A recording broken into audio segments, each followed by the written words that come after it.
नमस्कार दोस्तों, स्वागत है आपका द ग्राउंड रिपोर्ट में। मैं हूं समीर आत्मज मिश्र।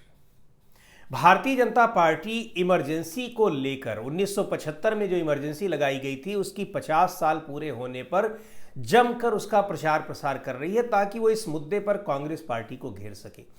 इस मुद्दे पर यानी संविधान के दुरुपयोग के मुद्दे पर संविधान को नष्ट करने का आरोप लगा रही है, काला अध्याय बता रही है। रहा भी वो इमरजेंसी का वो दौर और चाह रही है कि उसकी याद दिलाई जाए और उसके बहाने संविधान को लेकर कांग्रेस पार्टी को घेरा जाए, इसलिए कि संविधान के मुद्दे पर बहुत संवेदनशील मुद्दा है।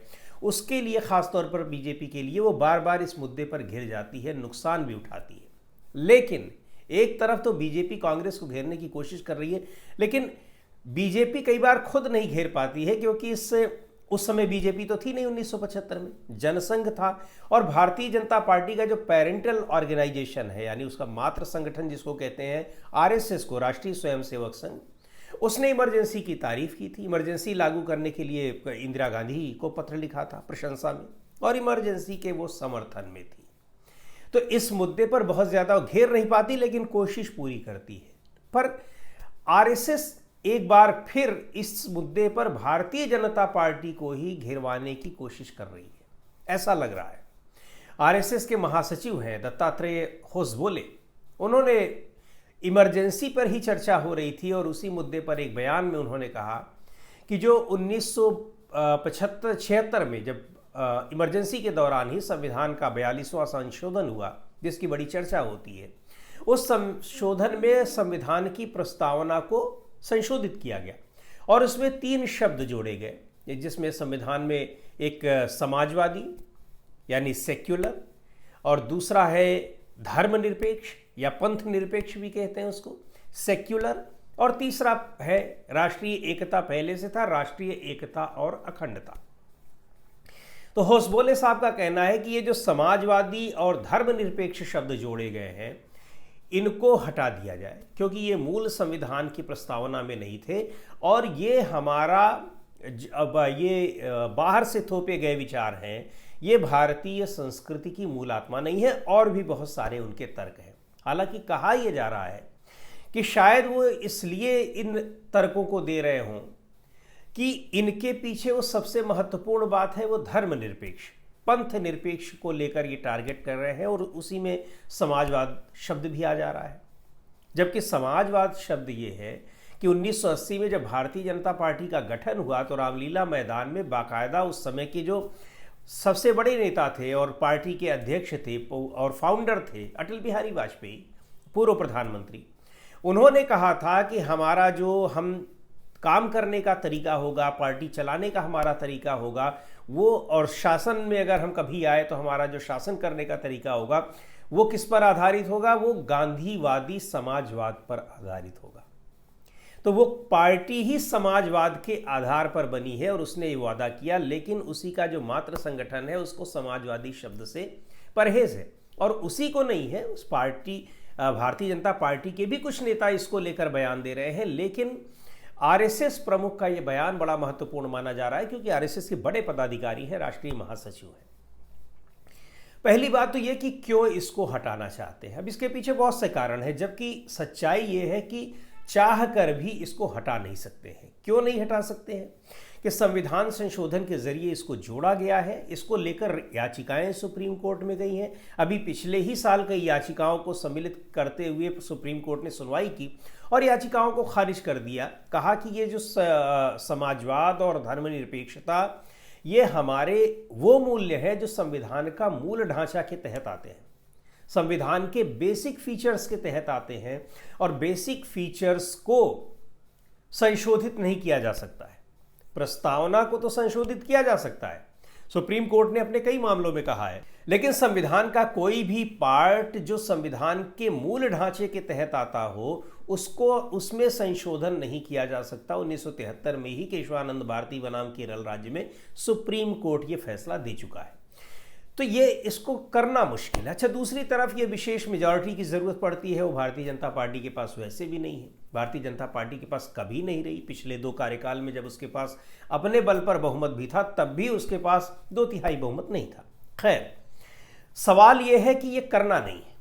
करना नहीं है, करने की स्थिति में नहीं है, हो सकने में भी दिक्कतें हैं, संवैधानिक दिक्कतें हैं, लेकिन ये बताते रहते हैं, इच्छा अपनी जताते रहते हैं कि संविधान को बदलने की हमारी कितनी आकांक्षा है और संविधान के किन चीज़ों को, किन मूल तत्वों को बदलने की हम अभिलाषा रखते हैं, उसको बदलना चाहते हैं। तो संविधान इनको पसंद नहीं है, यही कांग्रेस पार्टी ने आरोप लगाया और ये सच्चाई भी है कि संविधान जब बन रहा था तो आरएसएस ने उसका विरोध किया। विरोध इस आधार पर किया कि इसमें मनुस्मृति के आधार पर संविधान बनना चाहिए, तो पूरी तरह से खारिज हो गया। और भी बहुत सारे आधार थे जिनके आधार पर संविधान का विरोध कर रही थी आरएसएस। लेकिन फिर भी संविधान बना, संविधान लागू हुआ और फिर उस संविधान को मानना भी पड़ा। बहुत दिनों तक भारत का झंडा उनके यहाँ नहीं फहराया गया। ये सारी चीज़ें सबको पता है, इसमें कोई बहुत दुर्लभ तथ्य नहीं है। पर सवाल ये है कि अब जबकि आपको पता भी है कि इसको आप बदल नहीं सकते, चेंज नहीं कर सकते, चेंज करना इतना आसान नहीं है, फिर भी आप उसकी बात कर रहे हैं ताकि अपने लोगों को, उस विचारधारा के लोगों को आप ये बता सकें कि आपकी ये इच्छा दबी नहीं है, ये इच्छा आपकी मरी नहीं है, बल्कि वो जीवंत है। और उसके पीछे जो आपकी एक हिंदू राष्ट्र बनाने की आकांक्षा है, उसका बार बार इजहार आप करते रहते हैं। और भारतीय जनता पार्टी जिन चीज़ों को खुलकर नहीं कर पाती है, कह नहीं पाती है, वो किन्हीं दूसरे लोगों से कहलवा देती है। आरएसएस की तरफ से वो कहलवा दिया गया। लेकिन अब ये भी नहीं कह सकते कि भारतीय जनता पार्टी की सहमति से, भारतीय जनता पार्टी की इच्छा अनुसार दत्तात्रेय होसबोले ने ये बात कही है, या फिर उन्होंने आरएसएस की विचारधारा की बात कही है, या फिर उन्होंने अपनी बात कही है। लेकिन ये बात आरएसएस की मूल विचारधारा का हिस्सा है, भारतीय जनता पार्टी की मूल विचारधारा का हिस्सा है और उन संगठनों से जुड़े हुए सभी लोगों की मूल विचारधारा का हिस्सा है। इससे इनकार नहीं किया जा सकता है।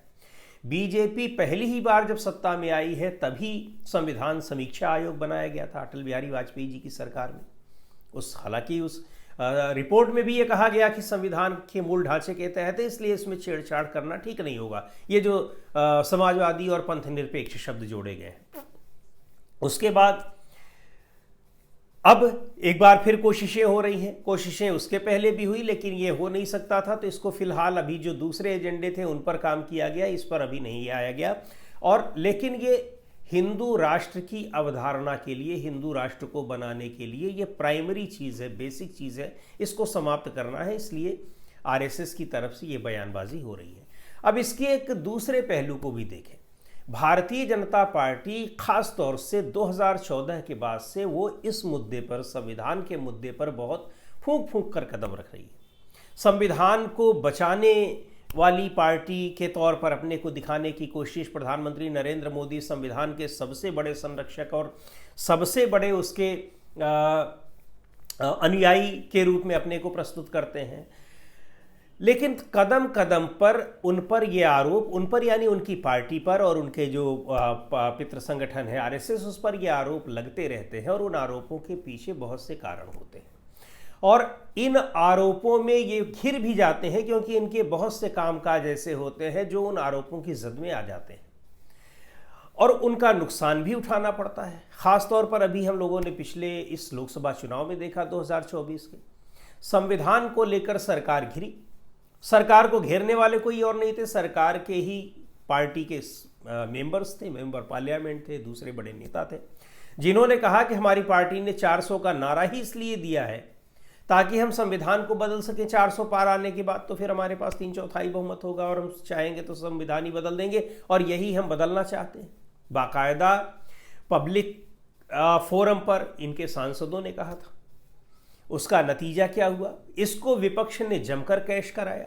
राहुल गांधी संविधान को बचाने का ही पूरा अभियान लेकर चले, पूरा का पूरा इंडिया गठबंधन, और आखिरकार जो 400 पार का नारा दे रहे थे भारतीय जनता पार्टी के लोग, वो 240 पर सिमट गए, यानी 160 सीटें उनकी कम हो गई, जबकि उससे पहले के चुनाव में 300 के ऊपर सीटें उन्होंने जीती थी। तो संविधान को लेकर इसलिए फूंक फूंक कर कदम रखते हैं प्रधानमंत्री नरेंद्र मोदी। अपने नेताओं को समझाते रहते हैं कि संविधान पर, आरक्षण को लेकर, ऐसे मुद्दों को लेकर कि जो संविधान के तहत दिए हुए अधिकार हैं उनको लेकर वो बयानबाजी न करें। लेकिन उनकी पार्टी की सरकारें ऐसा कदम बार बार उठा रही हैं। ये आरोप बहुत सामान्य है कि ये सरकार अघोषित इमरजेंसी लागू किए हुए है, केंद्र के स्तर पर भी और राज्य के स्तर पर भी।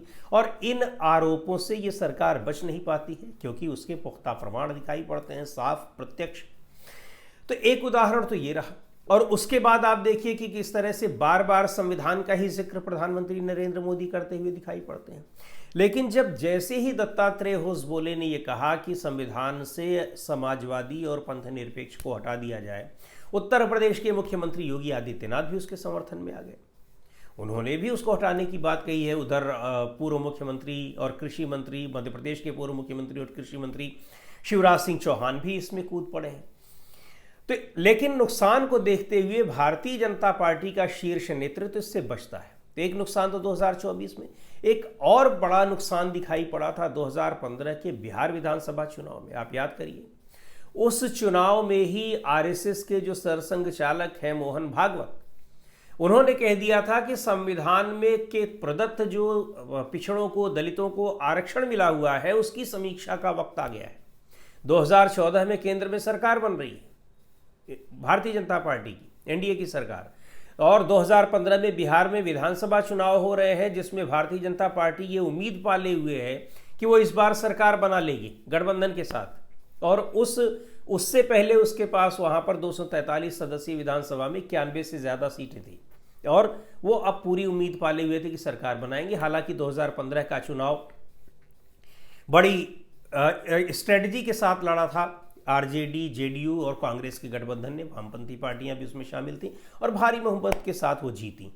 लेकिन उस चुनाव में मोहन भागवत का ये एक बयान कि आरक्षण की समीक्षा की जाएगी, इसको आरजेडी ने जमकर भुनाया और कहा कि ये आरक्षण को खत्म करने वाले लोग हैं, बहुमत पाने के बाद ये आरक्षण को समाप्त कर देंगे, ये संविधान को समाप्त कर देंगे।